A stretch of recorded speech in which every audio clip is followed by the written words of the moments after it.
Thanks for joining me for a discussion of the previous video wherein we extol the virtues of ambiguity, that is science versus religiosity, in that the two are not mutually exclusive. At least that's what I got from your comments. If you don't read the comments, they're the best part about these videos. Case in point, the devil in the circuit writes, I'm an agnostic, dyslexic insomniac. Most nights I lay awake wondering if there really is a dog. And it's my concertion that neither science nor religion shows the whole picture. And I'm not talking about the science, trademark as an institution, but science as a method of understanding. Consciousness is not in your mind. Your mind is a tool to be set aside when it's not useful. You do this every night when you clean the guck out of your brain.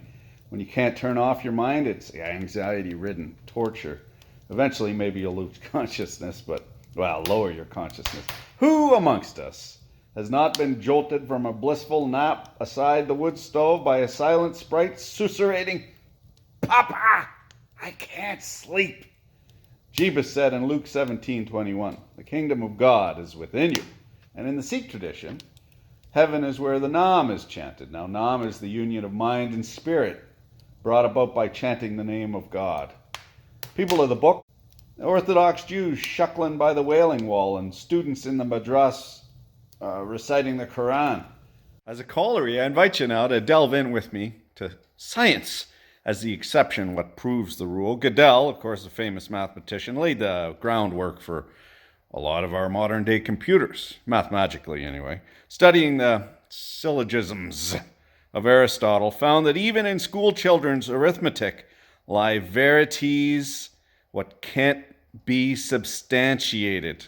That is, even in kid stuff, there's things that brainiac mathematicians cannot prove. They are unknowable. Now, von Neumann, of course, came after the fact. Brilliant young fellow from Hungary, a man from the future. I just finished reading that book. That's why I know this.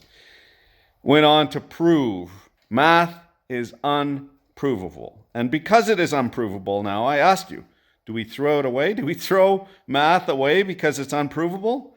Hey, partner, last I checked, believing a squared plus b squared equals c squared comes in mighty handy. I'm a bit of a cynic myself. So how, then, does faith come in handy? I assert that if in prayer or meditation or just sitting, as the Shinto Buddhists teach, just sit, because if you meditate, you're meditating with a purpose of some sort. Just sit. You can set aside your mind and feel your conscious existence, essentially the face of God, and the idea that you can never be lost because you hold all of existence within you. That's as a Muslim say, I am closer to you than your jugular. Now that is a powerful idea. Very pointedly, a stunningly brilliant mathematician in Gödel drove himself mad because he couldn't set his mind aside. He drove himself mad with the idea that someone was trying to poison him, and he starved himself to death. Checked himself into a hospital. He weighed 66 pounds and died. Now this guy was a fucking genius. That perfectly illustrates the danger of not being able to set your mind aside. And that is where religion comes in. Knowing that your mind is not your being, and that you can set your mind aside using the tools provided by ancient religions the world over.